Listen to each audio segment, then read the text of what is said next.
Hello people, hope you all doing good. Welcome to the Gaza Nation Entertainment channel. Don't forget to subscribe, like and share this content to everyone. Now let us jump into the video. Today this is a part 2 from one of the top 3 most dangerous gangs. The last story was about the Stonecrusher gang. Now today we are here to talk about the infamous Klansman gang. The movements of the Klansman gang started in 1993 when a guy by the name of Donovan Bennett aka Bulby rose to prominence. Bennett, born in King Street, Spanish Town, Bennett gradually built up a criminal empire through murder and extortion, whose assets included 80 motor vehicles and heavy equipment used in construction and hauling industries throughout Jamaica.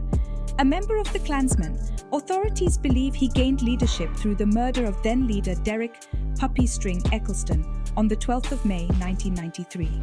During the early 1990s, he led the gang against their rivals, the One Order gang, resulting in numerous gangland shootings and other violence in Spanish Town. He later established an elaborate extortion operations targeting local business, particularly taximen, in both the central and south-central regions of St. Catherine. He would later be connected to criminal activities in Old Harbour and Portmore, St. Catherine and May Pen.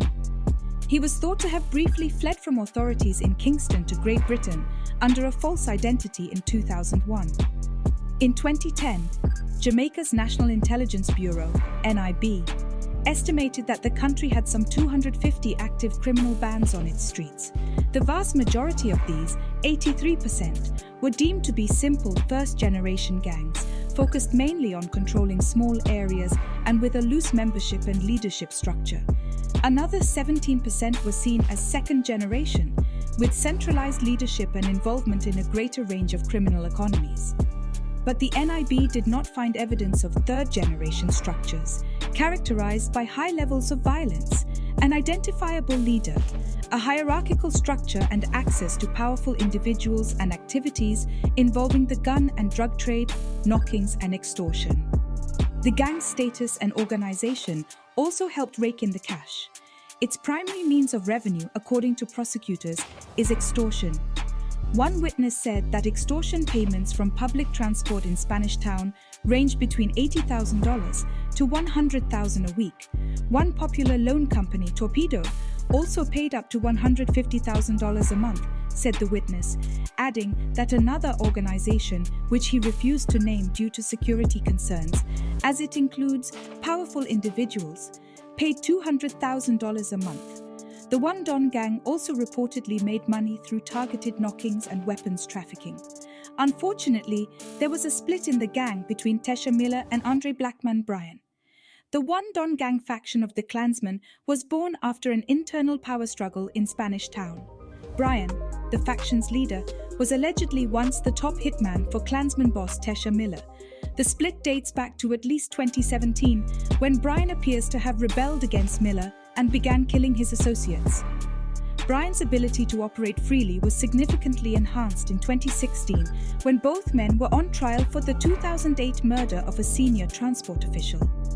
While prosecutors said Miller ordered the hit and Bryan was the gunman, Miller was sentenced to over 38 years in jail and Bryan was exonerated. The fall of the Klansman gang. The Klansman trial took an interesting turn when Chief Justice Brian Sykes dismissed several charges against the alleged gang members. He, however, made it very clear that there were still counts to answer.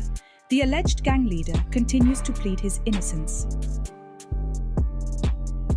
Reputed 1.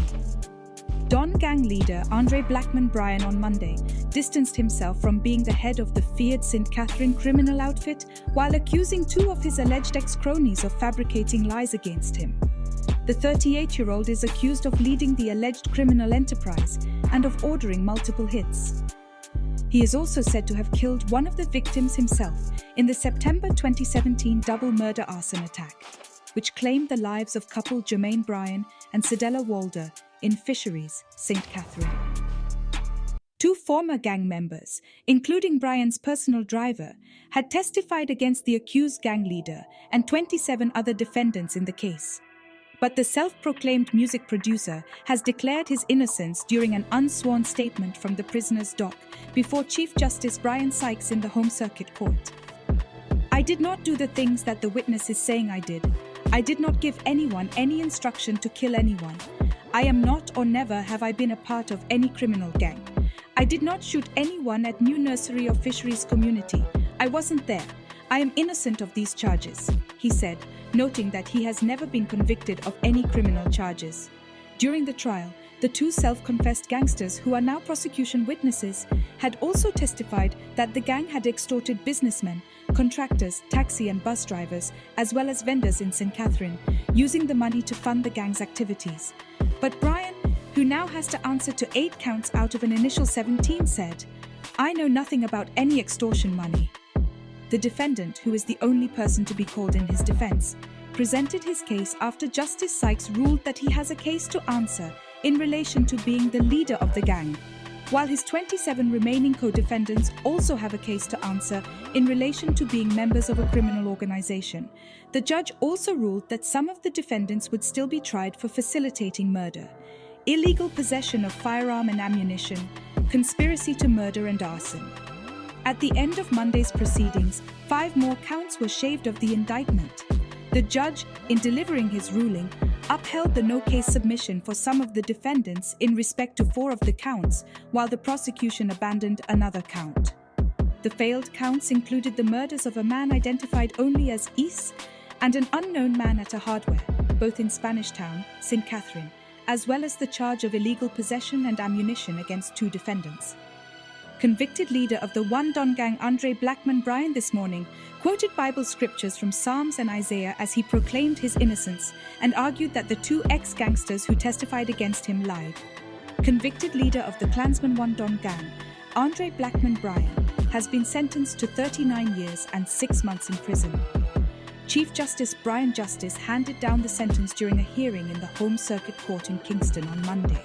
The 38-year-old musician, who last week publicly admitted to being the leader, was given 21 years and 6 months for leadership of a criminal organization. Bryan was also sentenced to 11.5 years each for facilitating the commission of murder and arson in relation to the shooting death of a couple in Fisheries St. Catherine. Blackman was similarly slapped with 10 and 12 years, respectively, for facilitating the commission of conspiracy of murder and murder by a criminal organization in connection with the shooting death of a man called Outlaw. The judge also sentenced the gang leader to 6.5 years for facilitating the gang's commission of murder in relation to the killing of d.u.d.a on Chancery Street in St. Andrew. Bryan, who was dressed in grey shirt and grey pants, sat with his head down for most of the judge's deliberation, but became more attentive when the sentences were being calculated.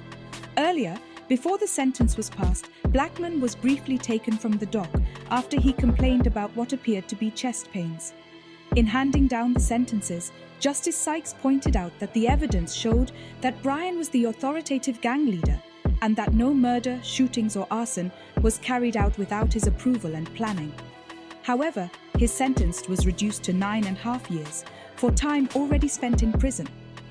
Taylor's lawyer Kimani Britson had previously urged the judge to be lenient, as his client had admitted that he was a member of the gang and regretted his action. However, Sykes rejected the argument that Taylor was now remorseful. He said Taylor waiting until almost 2 years into the trial to confess and saw the move as a tactic to appear remorseful to try to get leniency. The charge for leadership of a criminal organization attracts a maximum sentence of 30 years, while gang membership and facilitating gang activities both have a maximum of 20 years. 3 more persons are to be sentenced. 33 defendants were initially hauled before the court, 17 were freed and 1 was killed. Wow, what a story. That's it for today, people, as we have part 3 coming soon about the one order Don Andrew Bunman Hope from Tor's pen. Remember to subscribe, like and share this content. Thanks for watching.